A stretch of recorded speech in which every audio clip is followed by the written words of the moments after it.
Terpaksa menikahi CEO muda. Bab 030. Kakak bisa saja, Abel juga kan makan jadi cepat besar. Oh iya maaf ya kak, sepertinya sudah terlalu lama Abel di sini. Kalau begitu Abel pamit ya, takutnya mereka nyariin. Ujar Abel pada Sean. Kok buru-buru Bel, kita belum ngobrol lama loh. Ucap Sean yang kecewa karena Abel malah mau pergi. Kapan-kapan kita bisa ketemu lagi kak, jangan lupa ya kak, jangan bilang sama kak Jordi, bye-bye see you next time. Ucap Abel yang langsung berlari meninggalkan Sean sendirian dengan melambaikan tangannya pada Sean yang masih diam mematung. Abel tidak enak jika terlalu lama, ia takut Ken menyusulnya dan melihat mereka, jadi ia lebih memilih pergi. Ada yang aneh dengan Abel, sepertinya ada yang dia sembunyikan. Rasanya susah sekali mendekati gadis itu. Gumam Sean dengan bingung menatap punggung Abel yang sudah tidak terlihat lagi. Abel berlari menuju ke arah Ken. Ia mengedarkan pandangannya ke seluruh arah mencari keberadaan suaminya yang sempat ia tinggalkan, dan ia melihat sosok laki-laki tampan yang ia cari sedang duduk sambil fokus pada ponselnya. Abel pun tersenyum dan melenggangkan kakinya menuju ke arah Ken. Mas, maaf ya lama. Ucap Abel meminta maaf pada suaminya karena lama menunggunya. Ken pun mematikan ponselnya lalu memasukkan ke dalam kantong celananya. Ia berdiri sambil menatap Abel. Tidak apa-apa, kamu sudah selesai. Kalau sudah kita makan yuk, sudah waktunya makan siang.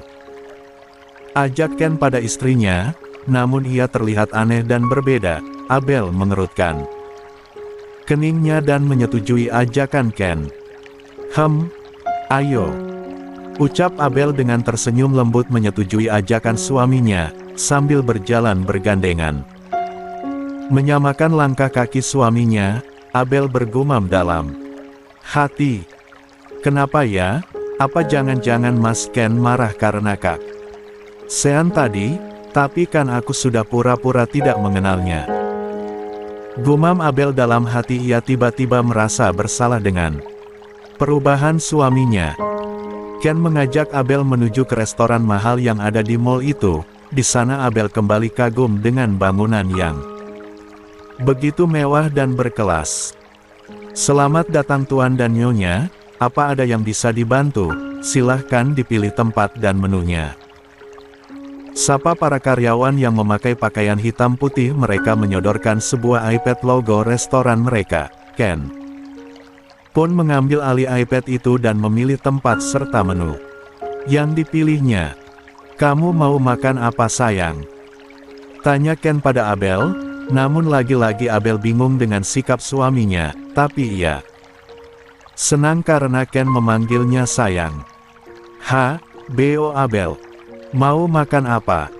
Ucap Ken bertanya lagi pada Abel. Samain aja sama punya mas. Ucap Abel dengan sedikit salah tingkah. Baiklah, ini.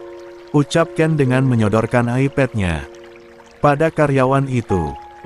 Baiklah, kalau begitu mari, kita antarkan ke UANGAN private room untuk kalian. Ucap karyawan itu dengan tersenyum ramah. Ternyata Ken memilih ruangan fat room untuk mereka makan, sebab Ken tidak suka kan di tempat yang ramai karena itu bisa mengganggu. Makannya Ken pun menggandeng tangan Abel untuk menuju ke ruangan yang akan mereka tempati. Tuan, ini ruangan Anda. Ucap karyawan itu yang menunjukkan ruangan untuk Ken dan Abel. Wow. Abel menganga, ternyata ruangan private untuk mereka bukan seperti yang ada di ruangan private lainnya yang tertutup. Berbeda karena ruangan private di sebuah restoran itu memiliki dinding kaca agar bisa melihat pemandangan kota Dubai serta sebuah lautan yang begitu indah. Pemandangan yang bisa memanjakan mata membuat Abel terus membulatkan matanya. Di ruangan itu juga terdapat sebuah hiasan dan juga tanaman yang harganya ratusan juta, maka tidak sia-sia Ken mengeluarkan uang banyak hanya untuk makan, tapi itu tidak akan mengurangi kekayaannya. Mas, sepertinya kamu akan mengeluarkan banyak uang ya di sini, ucap Abel dengan menatap suaminya yang tersenyum tipis melihat wajah Abel yang terlihat senang. Jangan dilihat jumlahnya, karena itu tidak akan mengurangi kekayaanku, ucap Ken dengan mendudukkan pantatnya di sofa mewah, sedangkan Abel ia menatap ke arah luar yang berbatas dengan dinding kaca. Abel pun kembali duduk di samping Ken menatap wajah tampan suaminya. Terima kasih, ucap Abel dengan mencium pipi suaminya dengan tiba-tiba, membuat laki-laki itu mematung dan kembali menatap Abel, sedangkan Abel ia sudah bersemu merah dan memalingkan wajahnya. Kenapa tiba-tiba? Tanya Ken dengan menatap lekat istrinya. Maaf, ucap Abel dengan salah tingkah. Ia kembali memalingkan wajahnya. Sepertinya sudah berani ya, Chloe, ucap Ken dengan menarik wajah Abel agar menatap ke arahnya. Wanita cantik itu menatap Ken dengan mata yang teduh. Maaf Mas, refleks, tujar Abel salah tingkah. Tidak apa-apa, aku lebih suka saat kamu tidak segan lagi denganku. Maaf karena aku sempat meragukanmu, ucap Ken dengan mata yang menatap wajah cantik istrinya. Tidak masalah, aku hanya berterima kasih padamu Mas, karena sudah mau menerimaku dan membawaku di tempat yang paling indah ini. Aku sangat terharu karena bisa sampai di sini, ucap Abel dengan apa adanya. Ia terlihat sedih namun ia masih bisa tersenyum untuk menyembunyikan rasa sedihnya. Jangan bersedih lagi ya, aku akan berusaha untuk membuatmu terus bahagia, gumam Ken dengan suara yang lembut. Pria itu mendekatkan wajahnya dan menempelkan bibirnya pada bibir Abel. Gadis itu pun membulatkan matanya karena terkejut. Saat bibir mereka berdua saling bertautan, Abel merasakan bibir kenyal dan lembab itu akan melumatnya. Namun tiba-tiba ceklek. Maaf Tuan, pesanannya sudah datang, ucap karyawan itu yang terlihat takut dan salah tingkah saat memasuki ruangan Ken dan Abel. Seketika Abel mendorong dada Ken agar laki-laki itu sedikit menjauh, karena ia terkejut dengan kedatangan karyawan itu. Abel terlihat malu namun tidak dengan Ken. Terlihat biasa saja tetapi wajahnya terlihat datar dan dingin. Lain kali ketuk pintunya terlebih dahulu, pinta Ken dengan wajah dinginnya pada dua karyawan itu. Iya Tuan, maafkan kami, karena kami salah, ucap karyawan itu dengan menunduk merasa bersalah dengan sikapnya yang tidak sopan bagi Ken. Ya sudah, silahkan bawa sini pesanan saya, pinta Ken pada karyawan itu, dan langsung diangguki oleh kedua karyawan itu. Baik Tuan, ucap karyawan itu dan dengan cekatan kedua karyawan wanita itu menata hidangan Abel dengan rapi di meja mereka. Sudah Tuan Nona, silahkan dinikmati, pinta kedua karyawan itu saat sudah selesai menyiapkan hidangan yang dipesan oleh Ken. Terima kasih, ucap Abel pada kedua pelayan itu, saat wajahnya sudah kembali netral. Sama-sama Nona, ucap karyawan itu dengan sedikit membungkukkan badannya, dan setelah itu kedua pelayan itu pergi dari hadapan Ken dan Abel di London. Boy, adik kamu apa kabarnya? Dedi kangen dengan gadis kecil itu, ucap seorang laki-laki parubaya. Dia adalah Sanders Sebastian Winston. Dia adalah ayah dari Jordi Garen Winston, ibunya bernama Kalila Renata Winston. Bastian adalah kakak dari almarhum ibunya Abel. Tidak ada yang tahu jika Tuan Sanders atau Bastian adalah kakak dari ibunya Abel karena mereka memang menyembunyikan identitas keluarga ibunya Abel, untuk menjaga Abel di masa depan. Baik Kodat, dia saat ini sedang bulan madu dengan suaminya. Sepertinya adikku tidak ingin mengatakannya pada kita. Aku tidak tahu apa yang ada di pikiran gadis itu. Ucap Jordi menjelaskan pada dedinya. Jordi juga heran kenapa Abel tidak mau mengatakan status dan pernikahannya pada keluarga Winston, padahal keluarga Winston memiliki mata-mata untuk menjaga Abel tanpa Abel ketahui.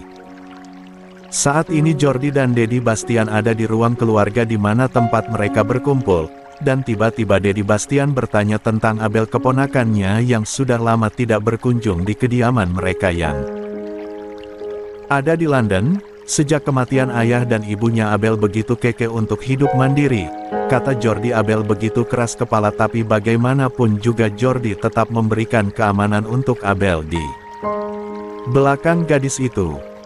Adikmu itu keras kepala boy, sejak kematian ayah dan ibunya dia tidak pernah datang ke sini, ucap Bastian pada anak laki-lakinya. Tapi sepertinya laki-laki itu sudah mulai menerima Abel. Keluarganya menyayangi Abel, jelas Jordi. Dedi tahu, dia adalah keluarga William, keluarga berpengaruh di sana ya, walaupun perusahaan itu pernah meminta kerja sama dengan kita, tapi Dedi belum menyetujuinya, karena Dedi ingin tahu sampai mana keluarga itu bisa menjaga keponakanku, ujar Bastian yang dibalas anggukan oleh Jordi. Jordi dengar Sean juga datang ke Dubai. Apa dia bertemu dengan Abel ya? Gumam Jordi yang mendengar sahabatnya menjalin bisnis di Dubai. Sean, bukannya dia pernah suka pada Abel boy? Tanya Bastian pada putranya.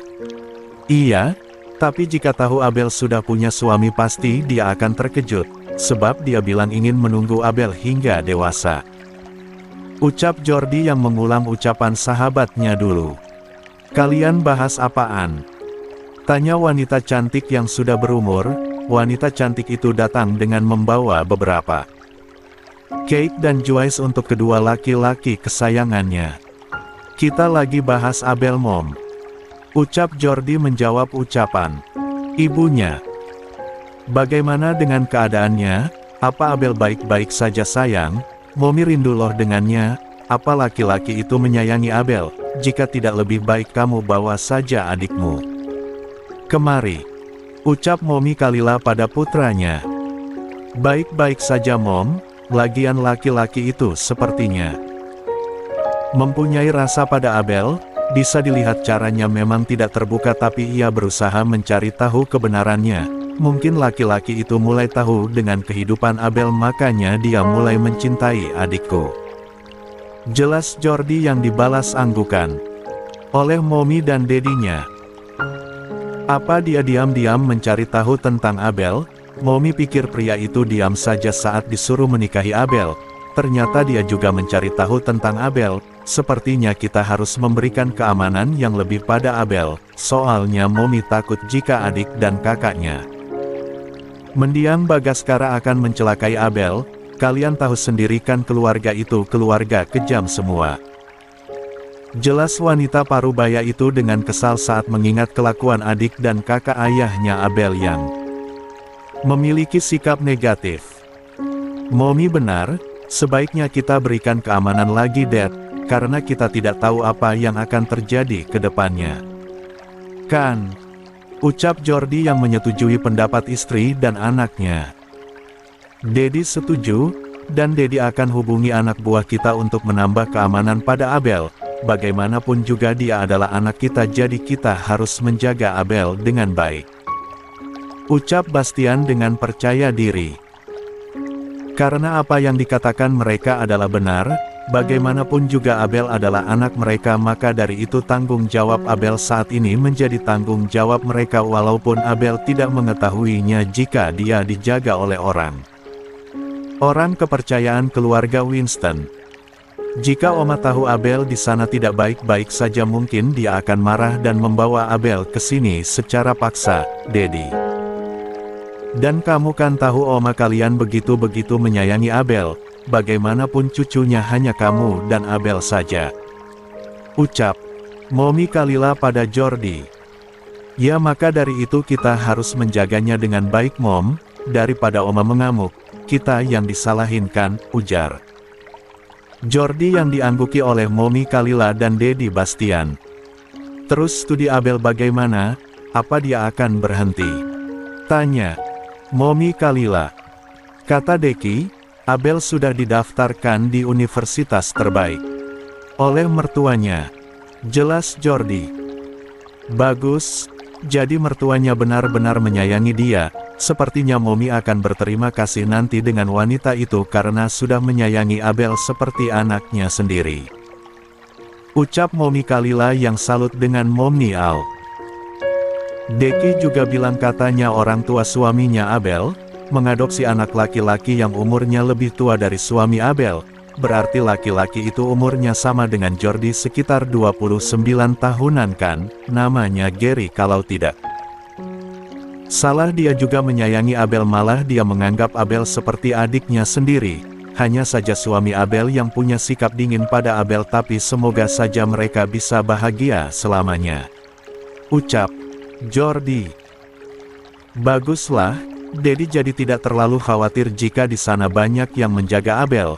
Sebab jika ada yang terjadi pada Abel maka Dedi yang akan merasa bersalah pada mendiang Delinda dan Bagas sebab Dedi gagal menjaga Abel dengan benar, ucap Dedi Bastian.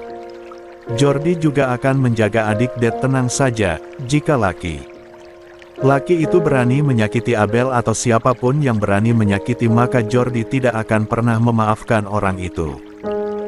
Ucap Jordi dengan percaya diri yang dibalaanggukan oleh Momi dan Dedinya. Dede in Indonesia. Sayang pendaftaran untuk Abel sudah beres semua kan? Tanya Momi Al pada Gary yang saat ini mereka ada di ruang keluarga.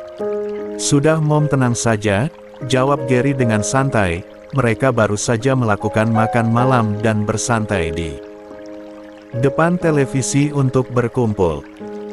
Bagaimana dengan Abel, apa dia di sana baik-baik saja? Mereka melupakan kita sudah 3 hari tidak ada memberikan kabar, ucap Momi Al yang khawatir pada menantu kesayangannya. Mereka baik-baik saja Mom, malah mereka semakin dekat, lihatlah. Ucap Gary dengan memperlihatkan sebuah gambar yang ia dapatkan dari orang-orang kepercayaan keluarga mereka yang mendapat tugas untuk menjaga pengantin baru itu. Wah, sepertinya anak itu sudah mulai mencintai Abel, semoga saja ya hubungan mereka langgeng seperti kita Det. Ucap Momi Al yang senang saat melihat foto Abel dan Ken saat di mall. Iya Mom, semoga Ken bisa mengubur masa lalunya. Dedi heran kenapa anak itu bisa gila karena gadis yang tidak benar itu, padahal jelas-jelas yang menolongnya adalah Abel, tapi kenapa dia begitu percaya pada gadis yang bernama Ara-Ara itu? Dedi lihat dia sepertinya bukan wanita baik-baik, jelas Dedi Erik yang dibalas anggukan oleh Gary. Dia hanya menguras harta anak kita saja, sedangkan keluarganya saja kita tidak tahu, dan jika dia gadis yang baik mungkin saat ini wanita itu ada di sini, bukan malah menghilang entah kemana, sampai memberikan janji pada anak kita. Gerutu Momi Al yang kesal jika membicarakan tentang arah masa lalu Ken. Gary tahu gadis itu ada di mana, tapi yang jelas semoga saja Ken tidak ketemu lagi dengan wanita gila itu yang ada nanti Abel yang sedih. Ucap Gary pada kedua orang tua angkatnya. Jika Ken berani menyakiti Abel maka kita harus melindunginya. Ucap Momi Al pada kedua laki-laki yang sangat dia sayangi.